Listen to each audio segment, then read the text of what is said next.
Hey folks, John Boym here, Let's Talk Beef podcast, coming at you today from kind of the central part of the state in Arkansas. Been here for a few weeks, gonna be here for a few more weeks actually as well.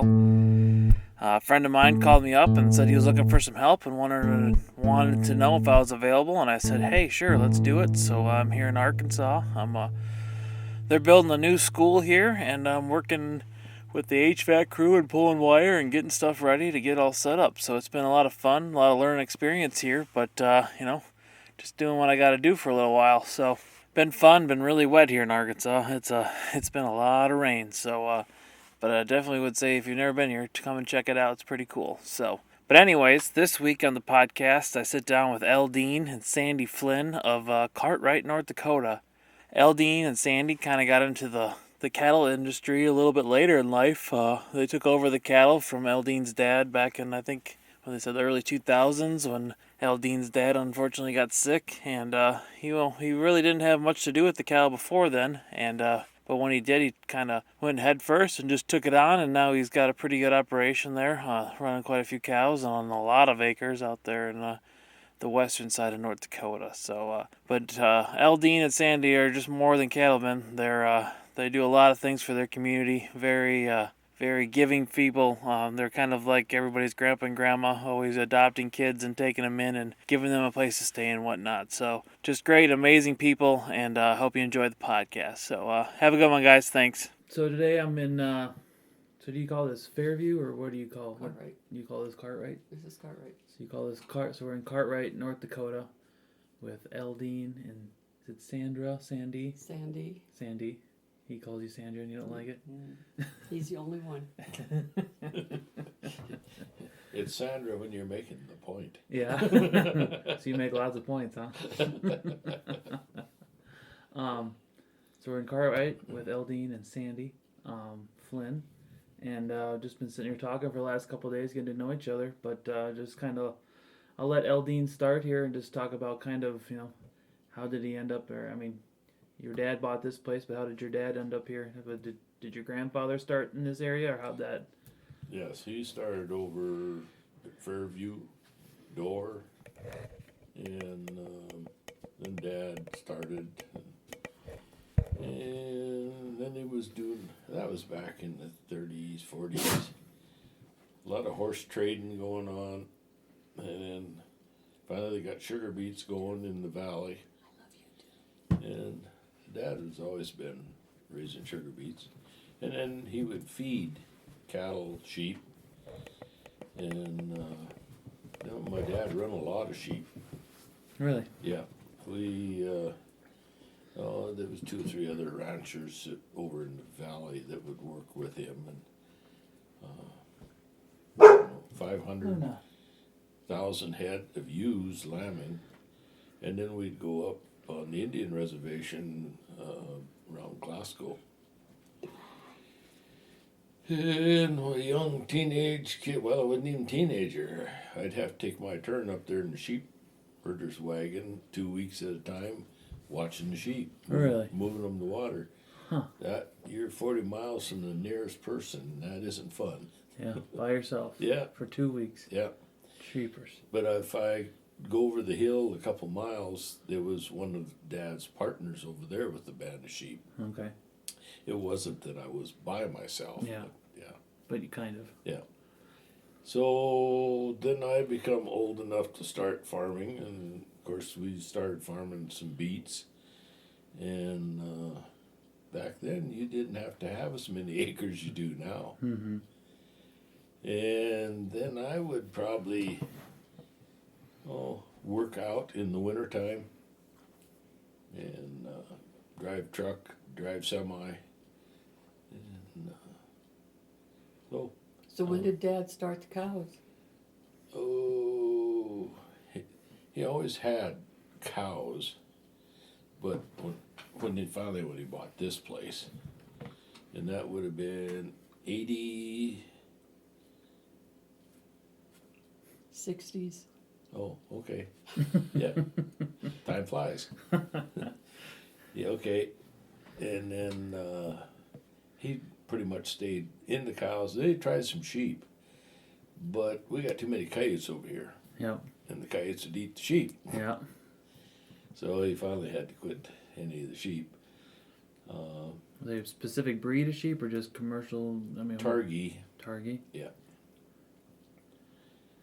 So anyway, we were always around when it come branding time, moving cattle.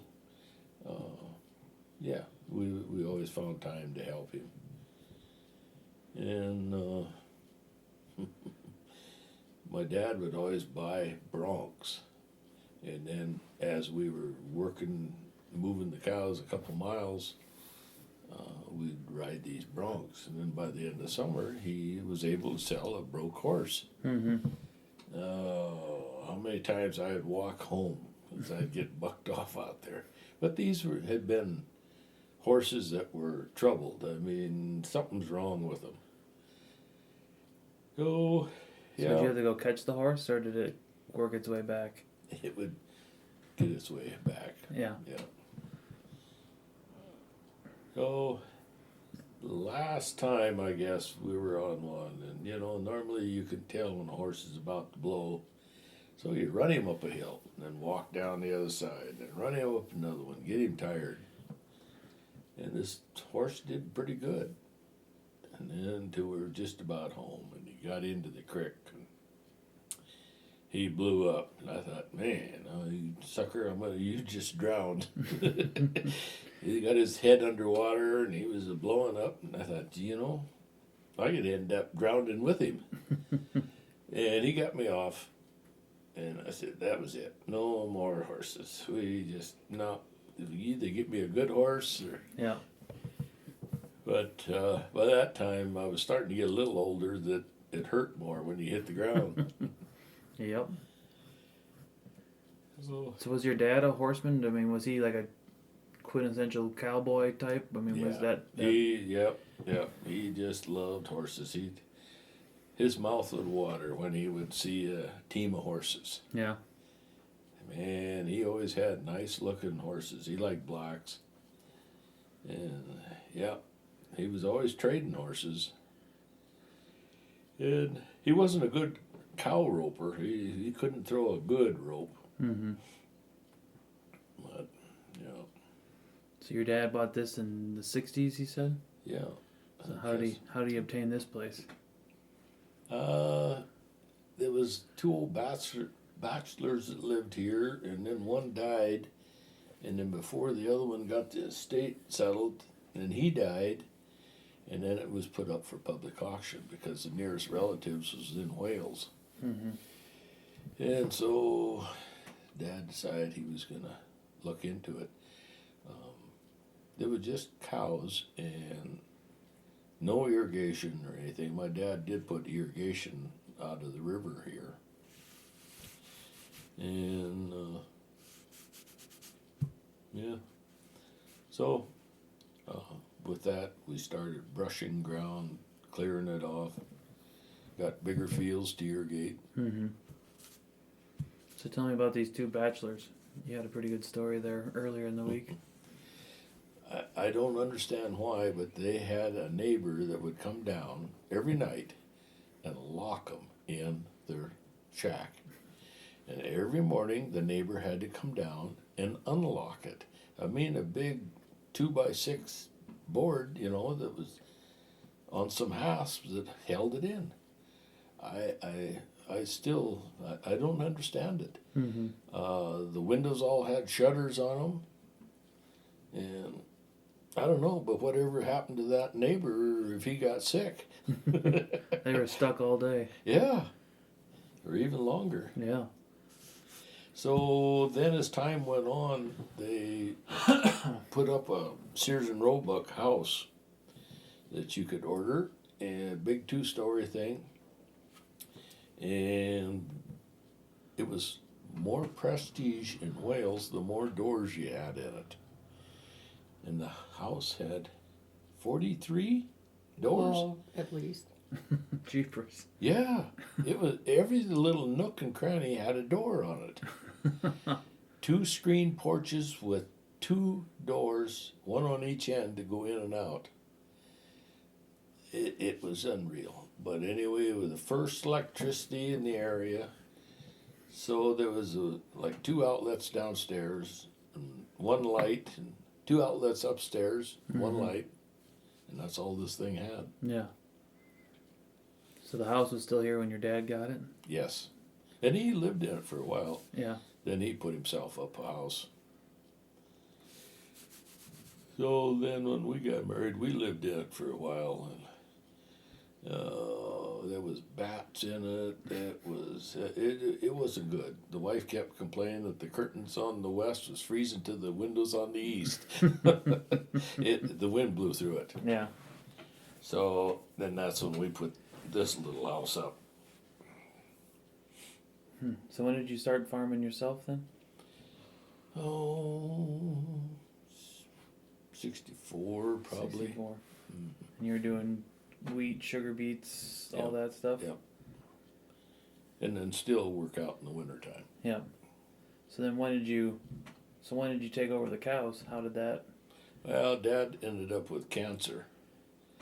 And it goes back to the old DDT days where you had to mix it up, so you just stuck your arms down in sawdust and mixed it. Mm-hmm. And I'm sure that's the DDT got him. But he ended up with tumors, and he just couldn't fight the tumors fast enough. What was the DDT for? Killing the grasshoppers. They had Really? terrible grasshopper invasion back then. But they didn't know that you shouldn't do that. Yeah. Sweaty arms. You and your dad were in partnership for a while with the cows to a Yeah. degree.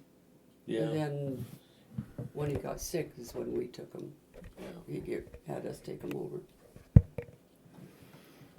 So when did he get? When did he get sick? Oh, it was in late 80s, Yeah, probably. early 90s, something like that. So you didn't really have much to do with the cows before then, besides just helping your dad Just here. helping, yeah. We went into partners. I think he wanted to make sure I knew what I was doing. Yeah. And then he still wanted to put some input in. Mm-hmm. Did you like the cows? Do you like the cows now? Did you learn to like them? Yeah. You got to learn or you're going to fight them. Yeah. So what? So how does your kind of operation work now, or how did it start? So you got your own pasture here, but then you use a bunch of federal pasture land. So Yeah. when did you get into that, or how did that come about? Well, my dad, when he got the place, they were allotted so many cow units out there. And then when we bought it, we just automatically got those units. Mm-hmm. So each place was allotted so many cow rights. And then we split that up. Well, we run with, 7 other guys out there. And each person now has got his own color ear tag, because when the hair gets long, you can't see the brand. And I also V-notch under the ears. And neighbor down the road, he V-notches on the end of the ears. Another one puts a U under the ear, because a lot of times you can't see the brand. Mm-hmm. So how did your dad start the alignment then with the pastures? How did that? No. How did you get in? Or I guess we'll go back farther. So how did all of this federal ground get put together? How did it come about that way? Well, it goes back into the dirty 30s when it was all homesteaded, and then rancher farmers couldn't make it, and they were just leaving. So the federal government said they would buy it, but you had to seed it back to grass, and then they paid them 10 cents an acre for it. Cheapers. So they were leaving like flies because they were starving to death out there. Yeah. Where were they going? Anywhere. Anywhere? Yeah. I mean, there was no... Any place to get a job. There was 2 old maids out in the middle that did about anything they could do to keep the taxes paid. And they were washing clothes, they were prostituting, they were doing anything. And to this day, they still own that place over there. Really? Yeah. And there it is, way out in the middle, Mm-hmm. and they own it. Huh. They're still alive? No, Is their family? They finally died, and Okay. family got it or something. Yep. Okay. So I mean, were people going to like Williston or Bismarck or Billings? I mean, what was the towns that they would be going to try to? I mean, I don't know. Don't know. Yeah.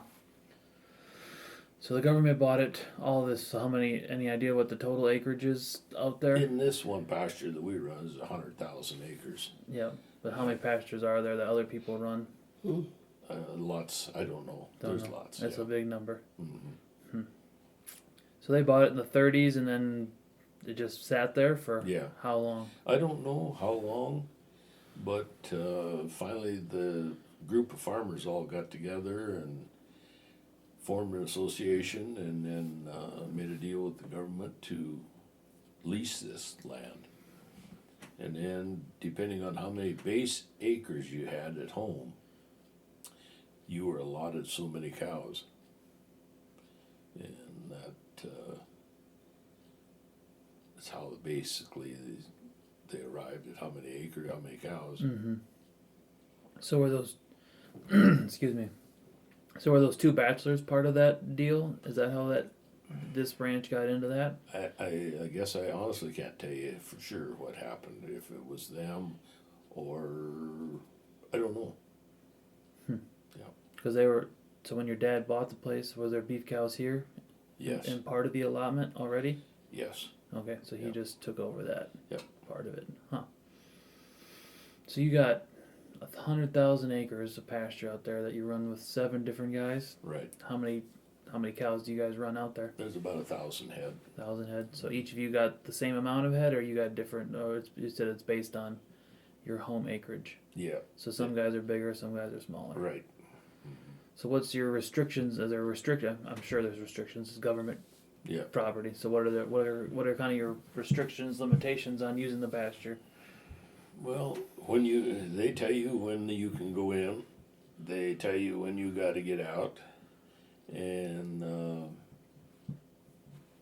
it's up to the association what color bulls you're going to use, and you all got to agree, or those bulls don't get turned out. You can use a different bull at home, but out there, because everybody's commingled. Yep. So so do you have your group of 7 producers? What are your kind of guidelines for bulls and stuff like that? They got to be virgin bulls. They cannot be used anywhere else. And they're supposed to be yearlings, but they don't really hold them to it. But then they got a dollar amount that they want a minimum, and to purchase a bull, you have to have a minimum price set. They don't have any maximum. Yeah. So, but yeah. Is there certain breeds you can use out there, or certain breeds?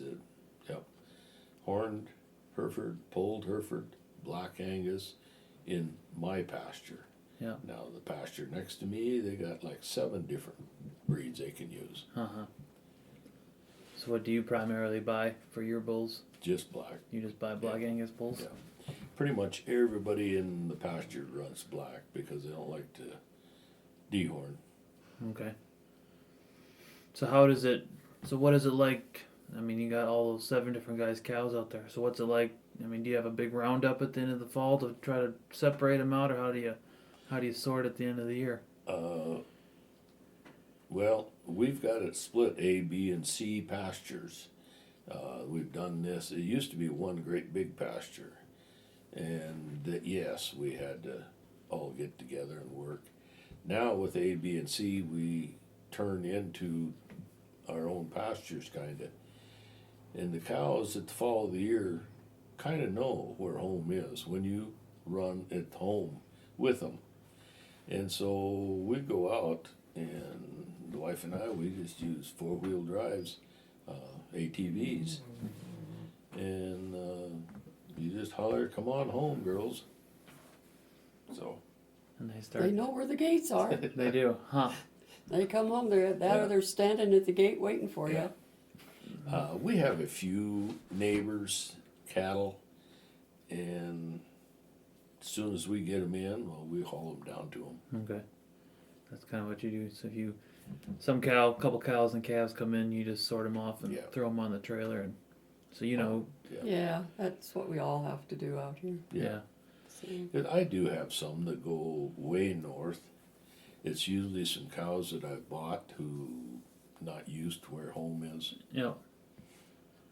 So does your 7 guys? I mean, do you guys all get along pretty well, or is there any conflicts there? Oh, everybody has their own ideas on things, and but you got to all agree. Yeah. So we try to agree. Yeah. We have to maintain all fences, all water lines.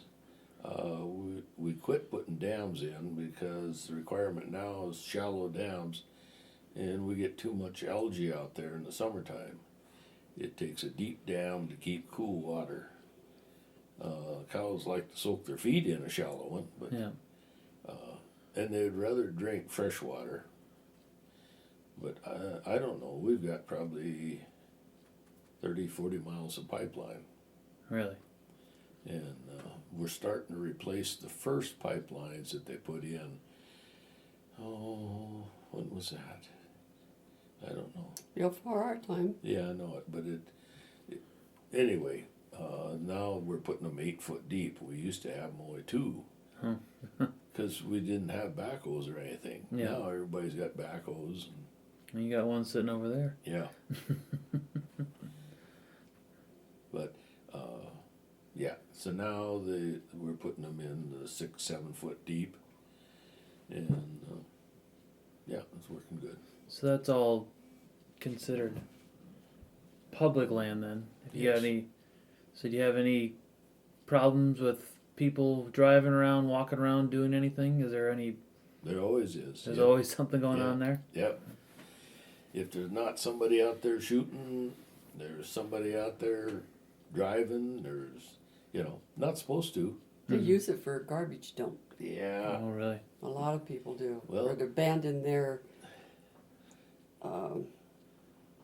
Well, we picked up TVs, we picked up beds, we picked up, because they charge you to go to a dump, Yeah. but they don't charge you out there when you just dump it off the back of your pickup. Yeah.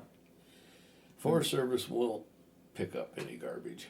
Oh, motorhome. Somebody Well- took their motorhome out there and dumped it. Yep. Really? Yeah. And the license was on it, and the guy tried to say, well, I sold it for cash. I don't remember the guy's name. Oh, yeah.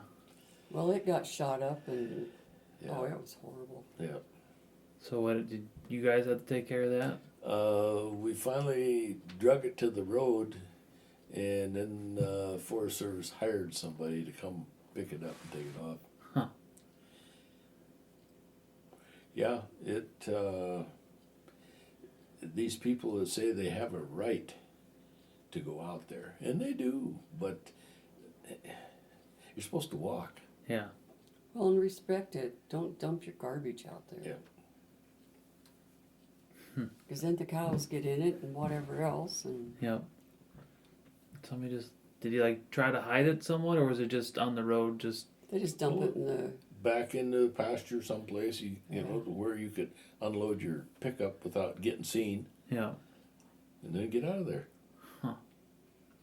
That's crazy. Yeah. And we've had cows shot. You name it.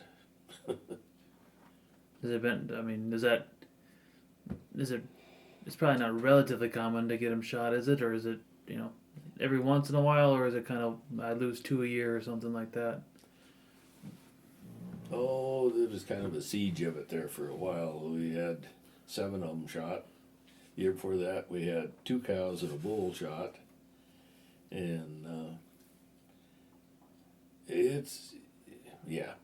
you can't put a finger on it. Yeah. And then back in our sea pasture, they had some that got shot many years ago. I don't know why people do that. We try to be out of the pasture now before deer season, Mm-hmm. because it seems like once the guys get a license to look for deer that they like to shoot cows. Yeah. Do you got any, you were saying how you actually had somebody butcher the calf out there. Yeah. Did anything happen to that? Well, they ended up catching him, and he said that, well, he got caught by disposing the hide in behind the locker because they thought that they just threw the hides away. And anyway, somebody seen him and he got caught. And then he went before the judge and he said, well, what did you do with the meat? And the guy said, oh, I felt so guilty about it that I took it down to the river and I threw it all in the river. So the judge said, well, there's no personal gain. So he didn't hardly do anything to him. Huh, that's interesting. So what else, I mean, we were talking a little bit there about, do you have any problems with, have you ever had fires or anything like that back there with that big grassland back there? Any problems with that? Yeah. Most of them have all been man-started. And, yeah. There's times I believe in a fire to clean off your grasslands. But you can graze it too to where you don't need the fire. But I do know there's times it sure took care of the cactus that was out there. It took care of the sagebrush. But I'm not a firm believer in fires. So, speaking of 100,000 acres of pasture, have you ever gotten lost back there? No, not me. No? The wife's been lost. Yeah? How did that happen? Well, it wasn't too long after we was just married. And anyway, we trailed our cows and calves way back to our sea pasture. And I found a sick calf. And, you know, I didn't want to ride a horse back there. It was getting close to evening. So I said, I come home and I got some penicillin. And I said, well, I'll get in the back of the pickup. And you drive the pickup and get up close. Well, I got to get closer. You got to get closer. Dear, you got to get closer. And pretty soon the calf went to the other side of the pickup. Well, I can't see him and I don't want to run over him. You got to get closer. Finally, she stopped the pickup. Slammed the door shut, took off walking, said, you just catch your own calf. And so there was no way I was going to catch him because he wasn't that sick. So anyway, I come on home. Then I went back out looking for her. Now, you know, like in any storm, you never go through a fence. But she went through a fence. Oh, man. She must have ended up 10 miles from home. I come back again looking for her. No, couldn't find her. 3 times, and it was getting almost dark. And I thought, I got to go again. Otherwise, I got to call the sheriff because she's out there lost. And anyway, sure enough. Oh, man. There was something moving way on the far hill, and I went over to take a look. And that was Sandra. So anyway, I went and picked her up. I'm sorry, but it was kind of quiet. You weren't that emotional then, let me tell you. Oh, man. I said, what in the world are you doing over this way? And she said, well, I realized where I was at, and I was going the wrong way. Instead of going west, she was going east. And so anyway, with nothing more said, I was just glad she was in the pickup. Yeah, but how did I get there? Yeah. You just made fun of me because I said there was some antelope, and I just followed them, and they led me right back to the road. And he just starts laughing and he goes, yeah, right. They go in circles. Well, they didn't. They took me home. But you know that saying is, I will always love you, but I don't have to like you when we're working cattle. Yeah. That's right. Yeah. I don't. And I don't. Yeah. I wear this a lot. Yeah. It's on a sweatshirt, so yeah. Oh. So you had a lot of it learning was- curves in how to work cattle It together. was hard. It was hard. Yeah. But we made it. Yeah. We do it. We actually do better by ourselves than Then when we with- got people that don't know what they're doing Yeah. trying to help us, But yeah, we do. We get it done. So did you grow up around cows? Did you My dad had cows, but Yeah. big herd of 40. Yeah. But no, he didn't let my sister or I out with him. No. We had Nothing to do with them. nothing to do with him. I think I was 27 before I seen my first calf born. Really? Because he just didn't. My mom was out there, but he wouldn't let us girls go out. Hmm. So yeah, then come here and had to learn them. What we do, we used to get a big group. Of course, we had plenty of hired men. And then as we got older, we just do brand, vaccinate 20, 25 at a time. And that's what we can do. We can work the cows, worm them, and if there's a cow we don't like or something, we take down her number and then we look for her to come fall. Then we get the calves in and vaccinate and brand, and that's about what we can handle at a time. Yeah. Yeah, we've had a lot of learning curves. A lot of over the fence, under the fence, in the soup, in the snow. Yeah. But we've We no longer do we make heifers. it. We Yeah. buy pairs.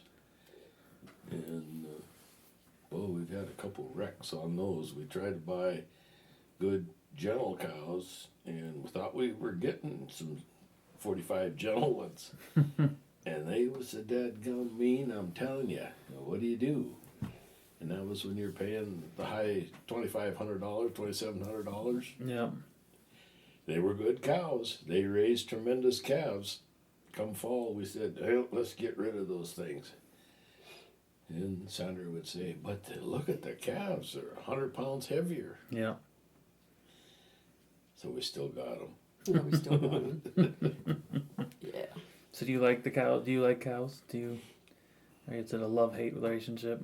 It's a love-hate relationship. Yeah. That's what it is.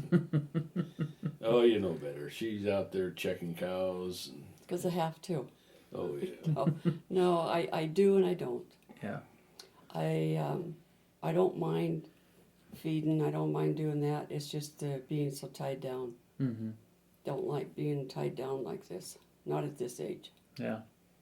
But that's the way it goes. Yeah, you always got to have somebody. I mean, it's continuous. You got to have somebody around because cows get out. Mm-hmm.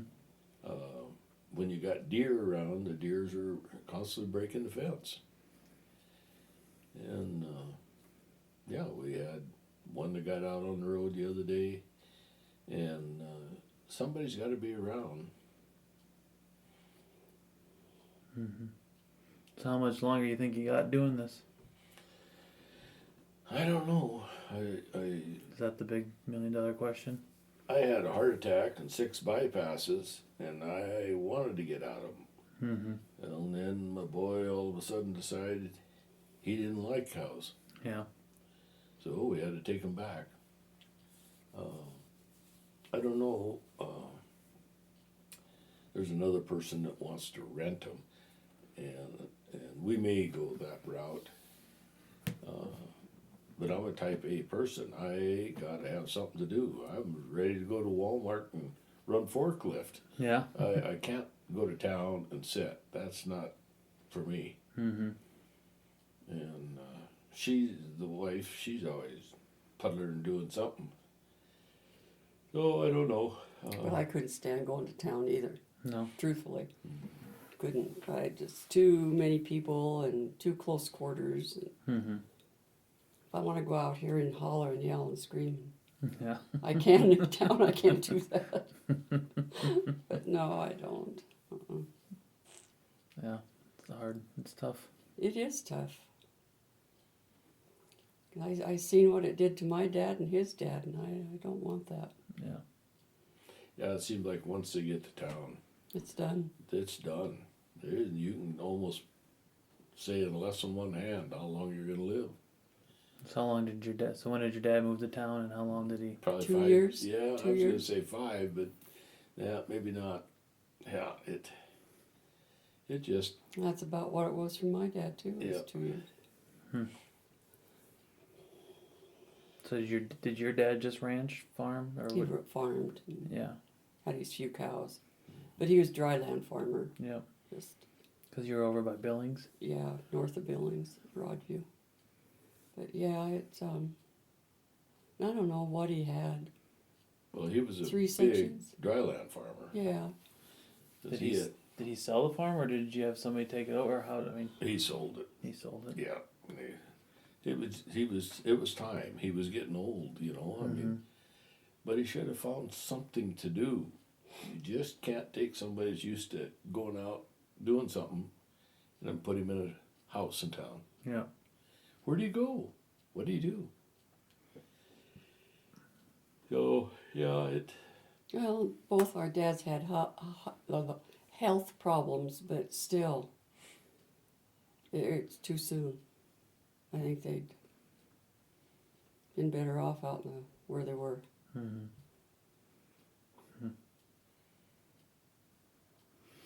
Well, I do gotta say though, for being out in the country, you got one of the. I mean, I could sit here and look at this place. You get back in there in that pasture back there, it's just.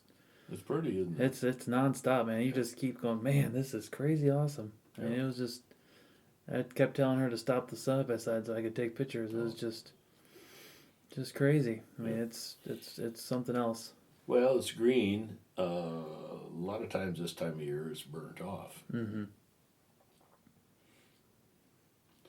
But it's just part of the Badlands, and I think the Badlands are gorgeous. Yeah. I love them. Yeah.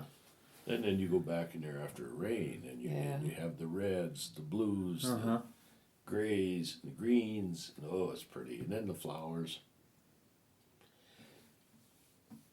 Yeah.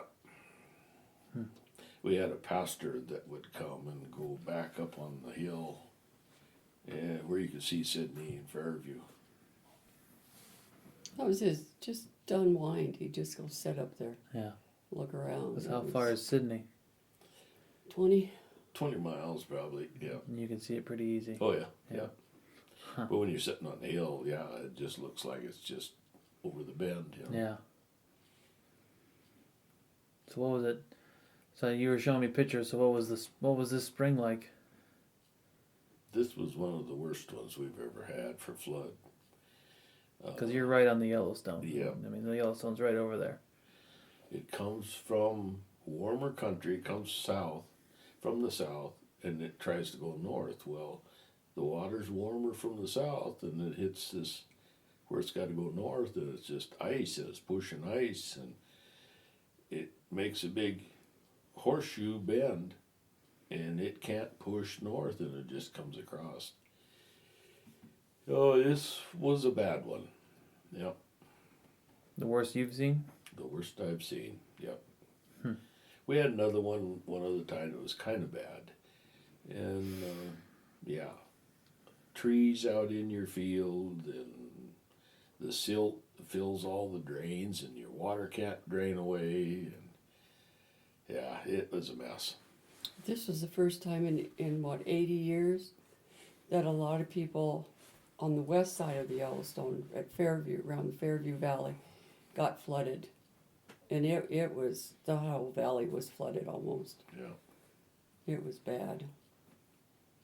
Houses lost. Yeah. But the Yellowstone flows north and then dumps into the Missouri. And the Missouri, the ice hadn't went out. Now you're talking ice 3 feet thick. And the Yellowstone, it was about 30 inches. So it takes a lot of push. There's just no place for it to go. No. Did you have any problems with livestock or anything, or did you get them out of the... We got them out in time, except we had cows that were calving, and we had probably 20 pairs in the corral. And then I bed on top of, I don't clean some corrals, and there's probably manure 5 feet high, 4 feet high mounds. It's nice and dry, and we bed on top of there. And we bedded about 3, 4 o'clock, and then my son stopped about an hour and a half later and said, "You got to get those cows out of there. Those calves are going to drown." And I go, "It was fine." But we went down there, and the water had come up, and yeah, we had to take her, move them, or they were going to drown. Mm-hmm. Yeah. There was a fence right behind them that was probably 6 foot. 6 foot high, It was covered. and it was covered. Creepers. Crazy. That's a lot of flooding. That's a lot of water. Yeah. So how long did it take to recede? Probably a week, yeah. And then we couldn't get some of the fields dry because the drains were filled up with silt. 2 foot of silt, Mm-hmm. and they just wouldn't drain. So it just sat out there. Yeah. It was wet. Just... Yeah. You have to... How do you have to go in there and dig the drains out, or what, by Yeah. hand, or... No, we went out there with the farmhand, and you try to open it up a little bit, and then a week later you can go open up some more. Mm-hmm. Yeah. Well, switching subjects a little bit, earlier in the week we were talking that you guys are kind of you got kind of adoptive nature to yourselves of adopting people as family. What you were talking about, you kind of got a little, I don't know what do you want to call it, the little following. No, probably not following. You're a known place for people to stop by. Some train. What do you call them? Train jumpers or Travelers. traveler They're train? called travelers. That's the name they like to go by. Yeah. But they're actually railroad bums. They ride the rails. And we got familiar with them at the sugar beet dump. And these are people, they don't shower, they don't shave, they don't change their clothes, nor socks, and they don't know how to budget their money. And these kids, when they come up here, they're starving because they haven't ate for a couple days. And so we kind of got to where we feed them. So how did this all start first? With one of them coming to church and talking to our pastor. And then we used to feed supper or have supper at church on Wednesday nights. Okay. So we just invited him and told him to bring his friends, and they started coming Wednesday nights for supper at the church, and then we got to know them, and then we ended up with 4 of them out here staying with us and helping us fence. And That was interesting in and itself. we fed them. Yeah, that was interesting. But anyway, they were awesome kids. You can't find more respectful. They were honest honest. kids They were that- honest. Yeah. The ones that we have had Yeah. associated with have just been tremendous kids. And we just got to. They just think we're great, I guess. So then we just started feeding them at the sugar factory or at the beet dump in Fairview on Saturday nights, and they just look so forward to that one meal through the week to come and eat. We've had them They're awesome. tell us before that the one kid hadn't ate for 2 days, 3 days, and he was eating rocks, little round rocks. And I made the comment, well, boy, that's not too nutritious. And he said, you got to do something to take the hunger out of your stomach. Mm-hmm. Or they'll buy a bag of potato chips if you got any money left and eat the whole bag and then drink a gallon of water. Anything to weight the stomach down. But you would think they would learn how to budget their money, but they don't. When their first payday comes, they'll go to town and have steak and lobster. and you go, why don't you save some? But the other thing with these kids, they ride the rails. I didn't know there was anybody left to do that. But there's 45 of these kids right here at Fairview that we take care of. They memorize their social security number, and they don't have any ID on them at all because the railroad cop catches them. They'll fine them. It's either $300 fine or 30 days in jail. Yeah. There's a temp office that this outfit works with, the Sugar Beet, and it's in Oklahoma. They got their birth certificate on file, they got their ID on file, their social security on file. So these kids, if they get picked up in Billings, Montana, they're Hank Snow. If they get picked up in Boise, Idaho, they're John Wayne. If they get picked up in California, they go by a different name. Mm-hmm. And they ride the rails. And he can go from the East Coast to the West Coast in a day and a half. But he said, if you're going to do that, you got to take a gallon of water with you and a sandwich or two, because a lot of these trains stop 20 miles out of town. But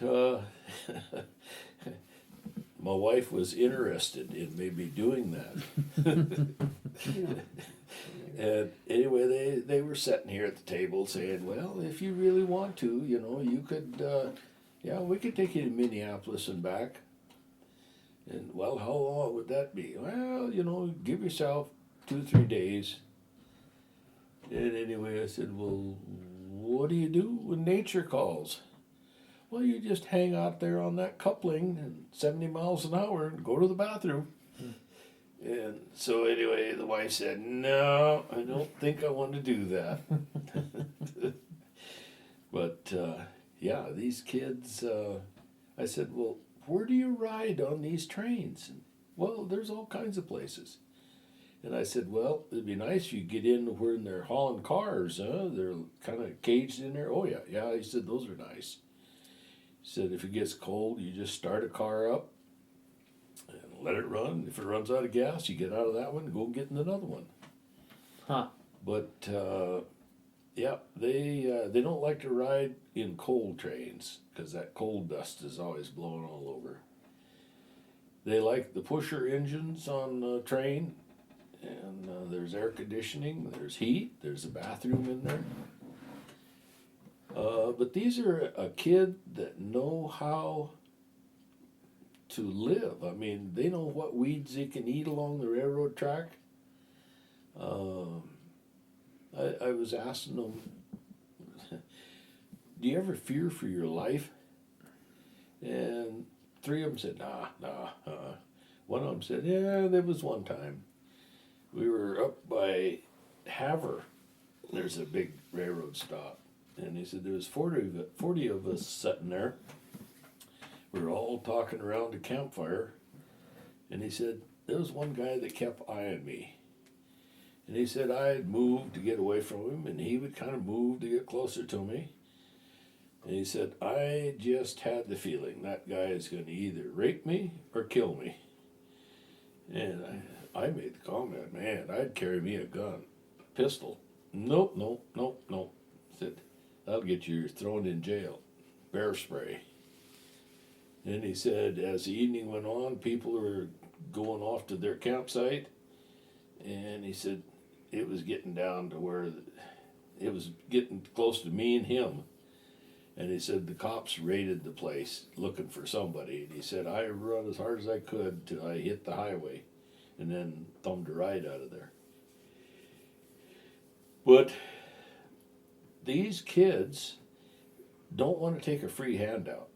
They want to work. I remember my granddad talking about in the 30s when the hobos were riding the rails.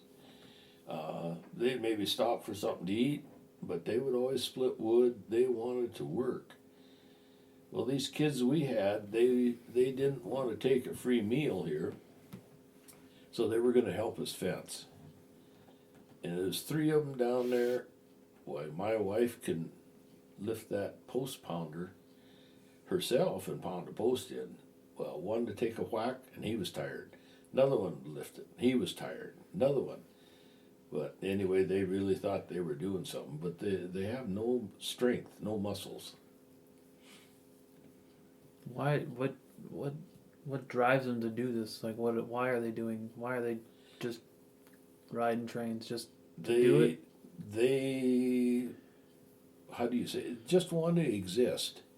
They have no desire for a high dollar job, and their ideal day is start at 10 in the morning and quit at 2, 3 in the afternoon. Mm-hmm.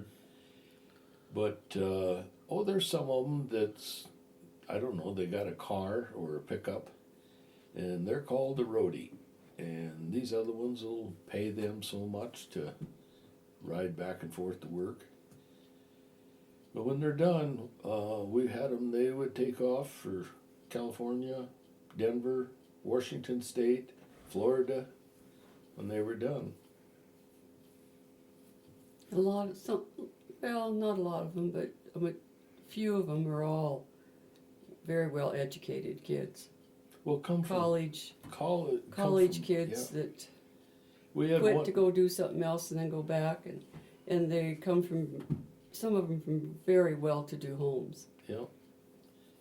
The one kid, his dad was a captain on a nuclear sub, gone for months at a time. His mother was a college professor. Had a lot of evenings she was teaching extra seminars. And him and his brother had nothing to do. And then he got in with somebody riding the rails, and that's how he travels all over. That's just. The one kid we had here in the in the summertime, he goes to around New York area and works with troubled kids. Yeah. At camps.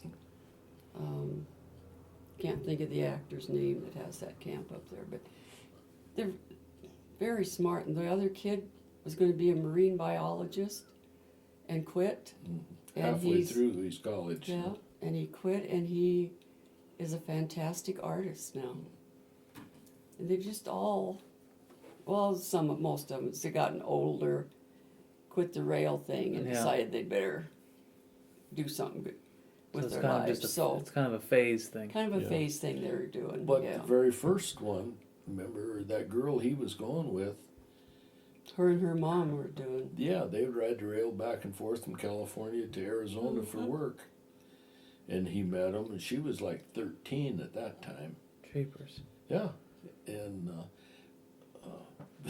anyway, I was thinking of the time we had them in here, and I said, it's raining, you guys head down to the shower. And they didn't want to go to the shower. And Sandra said, I'll wash your clothes. No, they don't like to have their clothes washed because it's got body oil in it, and that becomes an insulator and keeps you warm when you're sleeping alongside the tracks. But anyway, said, well, you guys go ahead and shower. And Sandra said, I'll find you some pants to put on. Because the kid said, well, I haven't got nothing more to put on. This is all they own is what they're wearing. Yeah. Now, they do know how to layer. They'll put several shirts on. So anyway, we said, well, there's shampoo, soap, towels down there. You help yourself. And the first kid come out, and I said to Sandra, that kid is as dirty as he went in there. So I got him aside, and I said, you didn't use that soap. No, sir. He said, that's your soap. And I said, no, we got that there for you.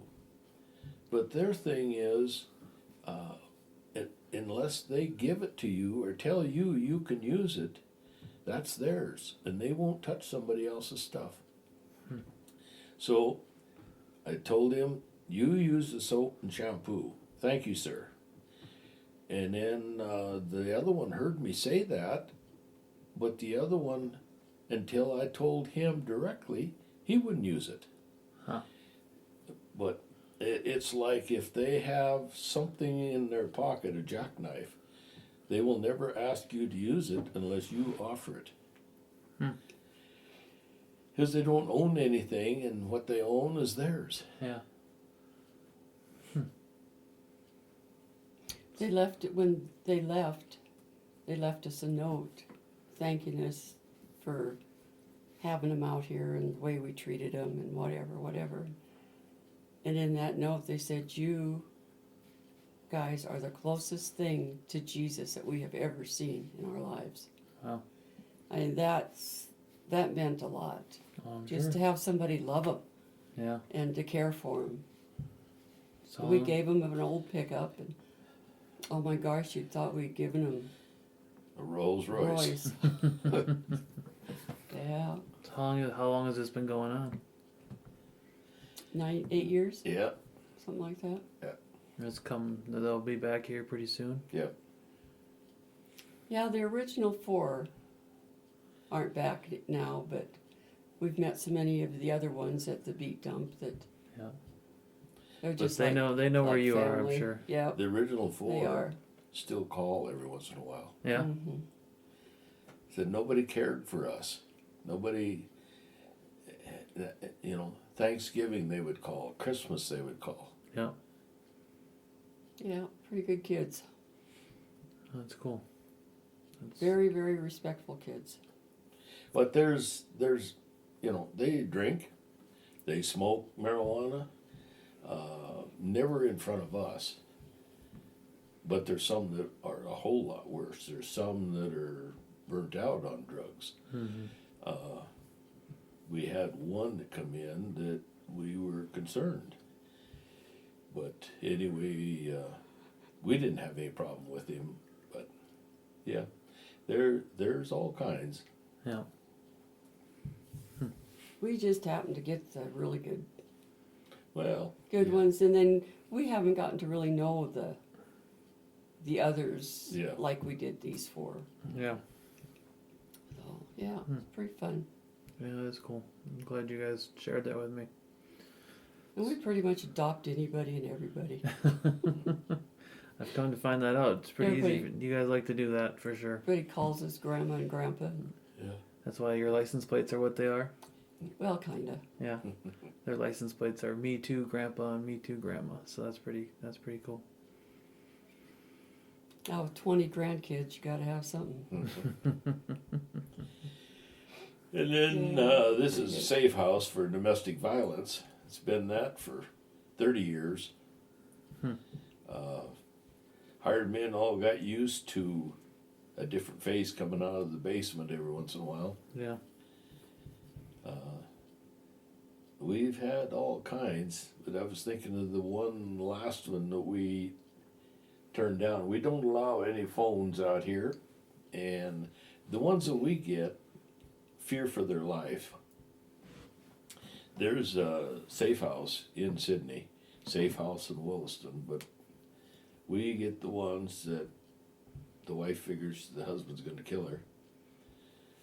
So anyway, this one we were told that he was with law enforcement, and so domestic violence said, well, they're not going to allow you a phone out there, but they have phones that are available. And I said, no doubt got a GPS track on her phone, definitely don't want it, probably got a GPS track on their car, and we'll just leave that in any church parking lot. And she wouldn't do it. And so she stayed around Sydney for a while, and then she went to Glendive with some friends. And then the next thing, she ended up floating in the Yellowstone River at Forsyth. We suspected it was the husband, but I don't know what the follow-up was. I guess I'm sure with the track phone they got her. But we just had one not too long ago, and domestic violence had to bring beer and put in the fridge. because she was on alcoholic bad, and she couldn't even make it 2 hours without having to have another drink. And yeah, she wanted to go back though to her boyfriend. Nobody's here to talk her out of it. You guys are very, you guys are very compassionate people, and it's very nice to see. It's very, you guys do a lot for other people, and that's very nice to see. Well, a farmer kind of is that way, really deep down. You care. When you care for animals, you care for people. Mm-hmm. So where do you think, going back to agriculture a little bit here, where do you think this farming economy is going, the beef industry? Where do you see it going? Where do you see it doing? Or what is your advice for young people that want to try to farm or get into it? I don't know. The determination is not there anymore. The first 3 years we were married, we got hailed out. And when you lose $100,000 or $150,000 or $250,000 or $500,000 operating, it hurts. And you do that 3 times in a row, and then the banker charges you more interest. It takes many years to gain that back. You got to have faith. Otherwise, see, you're not going to do it. And I don't know. Today's young people haven't got that determination to just keep going. We haven't had a hailstorm here for many years. I don't know. Of course, we believe in cloud seeding. It's just another tool in the toolbox, because if I can stop hail before it gets to be hail and make it pea-sized instead of big stuff, I believe in that. And you go to Regina, Canada, it's a city that don't want to be hailed, and they don't care about farm ground. And they stop all hailstorms from going into the city. I think it'd be awfully hard for someone nowadays to go into farming or ranching if they didn't have it already established. And it's going to be hard for them to even take over anyway, because the prices have gone up for feed and It costs everything. so much Just to costs so much to operate anymore. All the fun is It's gone. Yeah. Now it's Yep.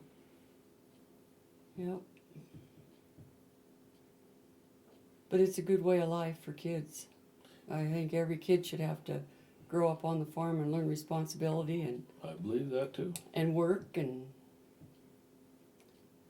then they can go to the city. Then they go to the city. Get that work ethic put into them. Yeah. Yeah, it's an interesting time right now in agriculture, and it's going to be. I don't know what's going to happen. It's going to be interesting to see where it goes and what it does. But yeah, it's just going to be tougher and tougher, I think. Yeah, I think so. It costs too much money now to start from scratch. Mm-hmm. You just Well, and all the trade wars now. That's hard to get rid of your product anyway, right now.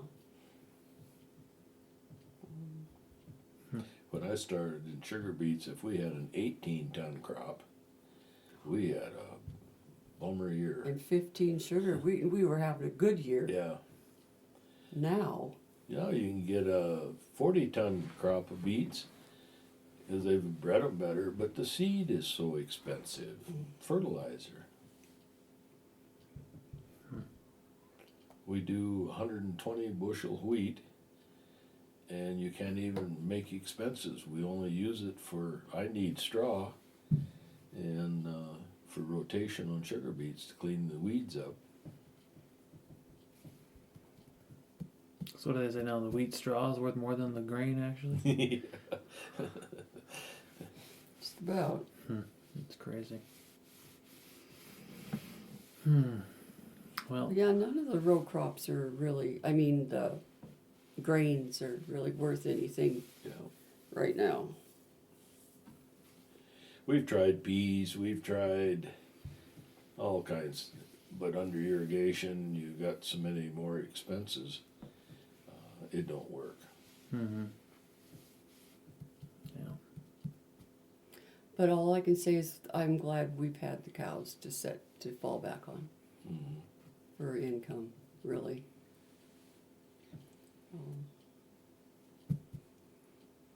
But for an old lady, it keeps you in shape. That's what they say. She's back from physical therapy today. I didn't go today Oh, you didn't go today? No. because I knew I wouldn't have time, so I could give you my time. No, there you go. Well, I appreciate it very much. And I want to say thank you very much for allowing me to swing in here and meet you guys. And I'm glad our mutual friend shared you guys with me. I'm really appreciative of that. It's been a lot of fun meeting you guys and seeing your place. Now you know you're adopted. Now I'm adopted. You're adopted. Yeah. You're just another one of them. Just So another one of them. come so. back, and this is dropping off spots. Yeah, it is. But it's been a great. I got to see a lot of different things, and I really do appreciate you guys letting me swing in here and hang out and help haul hay and do all that stuff. It's been fun. Yeah, well, thank you. And look forward to meeting your family. Yeah, they should be here in an hour or so. But I think that's a good place to wrap it up. So thanks, guys. I really appreciate it. Well, thank you for coming. No problem. And there you have it, folks. That was Eldean and Sandy Flynn of Cartwright, North Dakota. Once again, I just want to say thanks so much for taking the time to listen to the podcast. And if you get a chance, I'd really appreciate if you could go and give me a 5-star rating. It really helped me out. And any chance you get to share us on Facebook or Instagram really lets us know that you care. So thanks a lot, guys. Have a good day, and we'll talk to you soon. Thanks. Bye.